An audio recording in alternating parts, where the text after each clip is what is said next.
This presentation is entitled Cyberpunk 2077 in Black Techno-Orientalism. Cyberpunk 2077 is a strange game, and this chapter seeks to situate the strangeness of the game as a byproduct of its indebtedness to first-wave cyberpunk established in the 1980s. It is my argument that Cyberpunk 2077 is a 2020s realization of 1980s cyberpunk. The game makes virtually no attempt to either modernize or critique first-wave cyberpunk, hence it inherits some of the deeply dated tropes of the genre. For John Bayliss, the game remains stuck in a 1980s imagination of the future whose critique of capitalism is oddly dated because the, quote, quaintly xenophobic depictions of Japanese techno-corporatocracy feel toothless against our Silicon Valley libertarianism, end quote. What I'm interested in today is discussing Cyberpunk 2077's whole-scale incorporation of something I call Black Techno-Orientalism. Like first-wave cyberpunk, the game perpetually uses images of African, Asian, and other racialized diasporic communities to situate the dystopic cyberpunk future for the protagonist V, whom the game also implicitly situates as a paradigmatic white masculine first-wave cyberpunk protagonist. First-wave cyberpunk constantly used race to establish the boundaries of its technological neoliberal future, where Japan signifies where the West is going, while blackness is the perpetual fugitive otherness that represents both an imagined Western past and a pathway for navigating the Japanese future. Cyberpunk 2077 is an extension of this project. Let's begin by defining this term, Black Techno-Orientalism. Edward Said, of course, coined the term Orientalism to describe how the West understands itself in relation to its imagination of the East. Asian American studies built upon Said's work to create this concept of techno-Orientalism where, in Wendy Chun's words, quote, high-tech Orientalism seeks to orient the reader to a technologically overloaded present future, which presented as belonging to Japan or other Far East countries through the promise of readable difference and through a conflation of information networks with an exotic urban landscape, end quote. Techno-Orientalism has often been applied to the cyberpunk genre, and I see my central intervention as adding Black as a conceptualized cross-Black studies to the rich discussion of techno-Orientalism. Black studies has long explained how Western thought works to fix Blackness into an idea that lends credence to the Western worlding project, racial hierarchy, in each iteration of capitalism. Franz Fanon, for instance, describes the lived experience of Blackness as one of, quote, crushing objecthood that creates a process of being for others where Black people are captured as objects for the white gaze. This is the role that Blackness tends to occupy in the cyberpunk imagination. And Black Techno-Orientalism seeks to reveal how race, particularly images of Blackness in East Asia, are key organizing principles in the genre. While there are many ways that Cyberpunk 2077 uses Black Techno-Orientalism, I'm going to focus on the role that racialized gangs play in the process. But first, I want to establish how the game frames V as a prototypical white masculine sci-fi hero. In Cyberpunk 2077, the avatar is fully customizable, yet the character is predetermined by the game.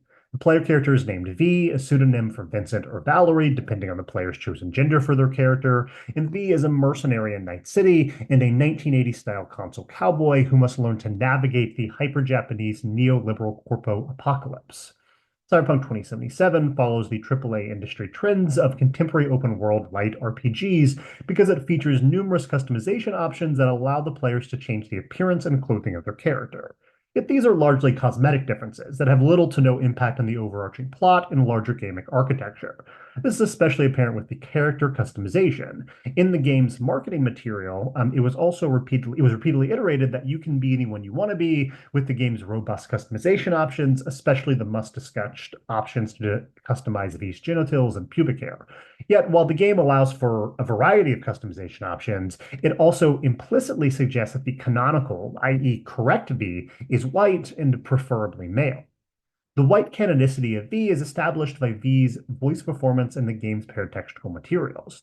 When creating V, a player can choose the male or female voice performed by Gavindrea and Crimea Lay, respectively. V is never a silent protagonist, as their voiceover will play throughout the general gameplay and cutscenes. Since Drea and Lay are both white American voice actors, the player is constantly auditorially reminded that the canonical V is white.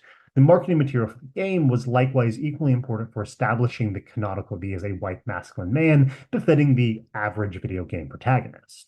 These paratextual materials are highly determinate for the canonical V. For instance, the E3 2018 trailer featured a male voiceover and a white male character walking through Night City, speaking about how dangerous his city was. The 2019 E3 cinematic trailer likewise showcased a male V, and this V is an attractive white man with short brown hair, a slight subtle, and understated cybernetic modification.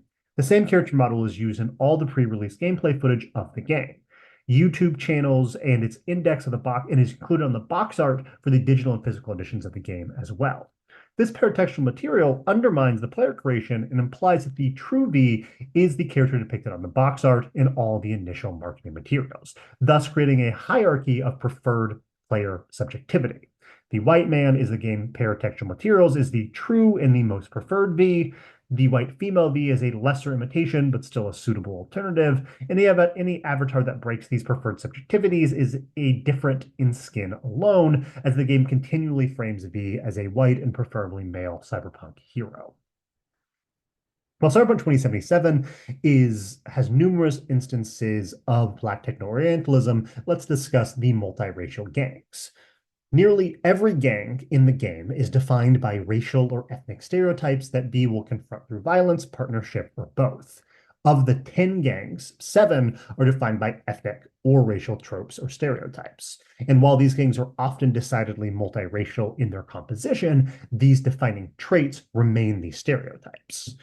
Let's begin with the Valentinos, the first gang that the players are likely to meet. The Valentinos are unambiguously coded as Latino-Latina and invoke multiple racial stereotypes dating back to Pond Smith's original TTRPG. In the TTRPG, the Valentinos are described as only motivated by seducing women, thus evoking the stereotypes of the hypersexualized Latin lover. And in the present day of the Cyberpunk 2077 game, the Valentinos' main source of incomes are gun smuggling, car theft, drug trafficking, robbery, burglary, hit jobs, and illegal modifications. The Valentinos thus embody a larger video game paradigm of the Mexican threat narrative, which Linda Ponce de la Vega argues constructs a threatening and decontextualized concept of the Mexican subject in direct opposition to the U.S. subject. Additionally, the Valentinos are all devout Catholics who follow Santa Marta, the Lady of the Night, regularly attend church, and drink copious amounts of alcohol. The visual design references many US-centric tropes about Hispanic and Latina culture, and the game tells us the game is, quote, inspired by Chicano culture, whose expressive style makes them seem something straight out of a Mexican barrio, end quote. Many Valentinos, for instance, have Chicano-inspired tattoos of red roses, the Virgin Guadalupe, or the Aztec iconography. The Valentinos are thus the game's racial imagining of Latino culture. Moving on, one of the more prominent gangs is the Tiger Claws, who are a Pan-Asian gang who are prominently associated with Japan, having formed a Japantown in 2020 to protect the Japanese locals. Like the Valentinos, the Tiger Claws embody many Western stereotypes about Asian communities. For instance, Wendy Chun has pointed out that Western framings of Japan futurity, quote, often paradoxically depend on emblems of the Japanese past, end quote. The Tiger Claws repeat this trope as they exclusively use weapons from the Edo period, such as ceramic tantos and katanas. Similarly, the Tiger Claws' business decisions are called purely rational, but when it comes to their enemies or a disloyal gang member, their methods can be shocking. This framing of the Japanese as inherently rational yet potentially hyperviolent has a long history in the Western imagination, where US popular culture representations tend to place the Japanese on a spectrum of hyper-rational and orderly salaryman to the hyper-violent kamikaze warrior. The Tiger Claw's visual design is also a clear reference to the Yakuza, as most of their tattoos are irizumai, and their graffiti furthers the Japanese visual tropes, as it includes images of koi fish, tigers, tengu mask, and cherry blossoms. If Arasaka is Cyberpunk's 2077's rendering of economic anxieties about Japan corporate capitalism, the Tiger Claws are the game's reductive take on Japanese criminality. Turning to the Mox, who don't initially appear like an ethnically marked gang because they are more associated with their punk rock BDSM-influenced aesthetic, yet this gang is made up of Night City's outcast, was initially formed after a sex worker was violently raped and murdered by a tiger claw, thus linking these two gangs. The Mox now run Night City's brothels, which are exclusively located in Japanese locations. In the Western imagination, sex workers have long been framed as Orientalist objects, a figure Edward Said describes as the association between the Orient and the freedom of sacer sex, end quote.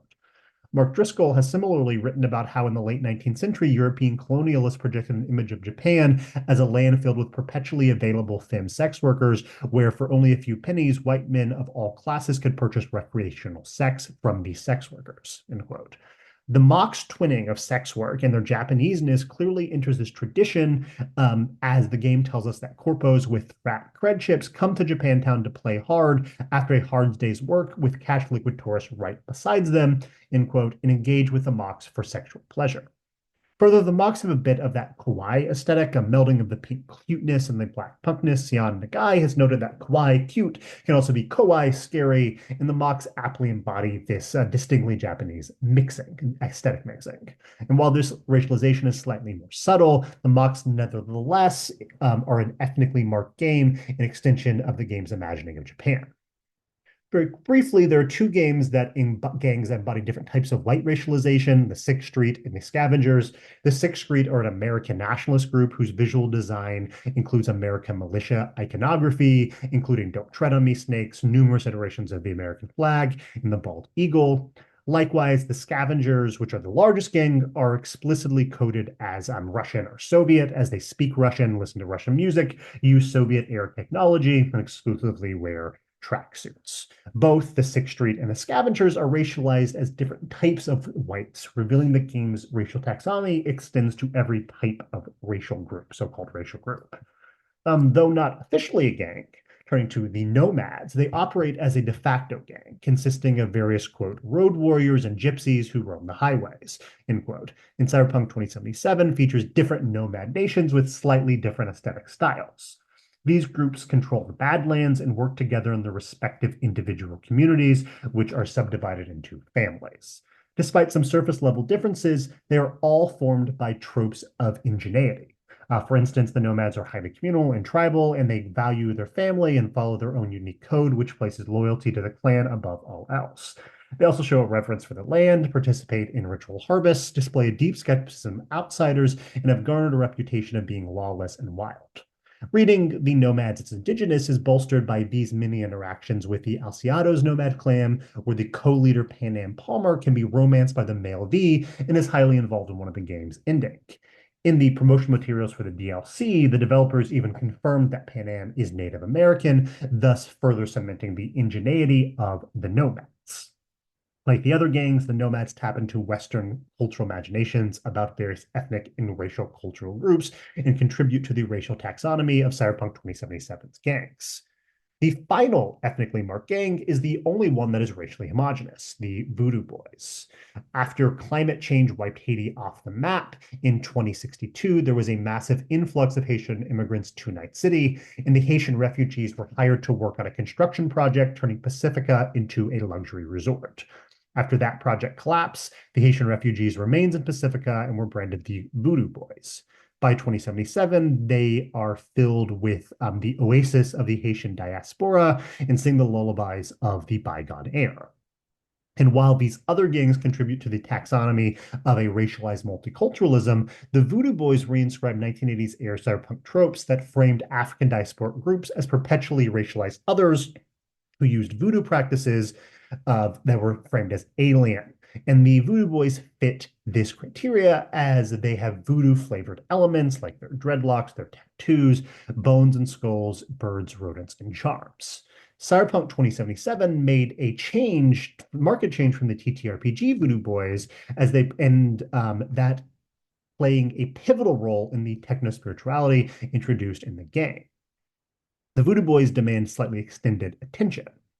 And because several of the gangs from the original Cyberpunk 2077 mirror the TTRPG across both the video game and the TTRPG, the Voodoo Boys are the exception as they radically depart from the source material. In the original TTRPG, the Voodoo Boys are whites who have appropriated Haitian culture, who the game calls average white boys with the occasional females. In Pawn Smith's imagination, they are yuppie whites who project their misunderstanding of Haitian culture onto their appropriation of diasporic blackness. Yet Cyberpunk 2077 makes the baffling decision to make the Voodoo Boys a group of Haitian refugees who seemingly misunderstand Haitian culture, evident by their adoption of the moniker Voodoo Boys as opposed to the more culturally accurate Vondu Boys. The Voodoo Boys ultimately fall into various problematic racial tropes about Haiti and other African diasporic groups, which has a long lineage in first wave cyberpunk. Even more troublingly, CD Projekt's Red failed representation of the Voodoo Boys is framed as culturally authentic because they are Haitian, speak Creole, and make use of Loyola iconography. Thus, the video game's rendering of the Voodoo Boys ends up repeating the same acts of cultural appropriation that the original TTRPG Voodoo Boys critiqued, ensuring that Haiti remains a site of perpetual otherness in the cyberpunk imagination. Though these are all highly racialized gangs, Cyberpunk 2077, through these highly racialized gangs, Cyberpunk 2077 displays a clear commitment to the Black Techno-Orientalist racial project by re-inscribing the importance of race in the cyberpunk future. In conclusion, Cyberpunk 2077 is a prototypical 1980s first wave cyberpunk text that just so happens to have been released in 2020.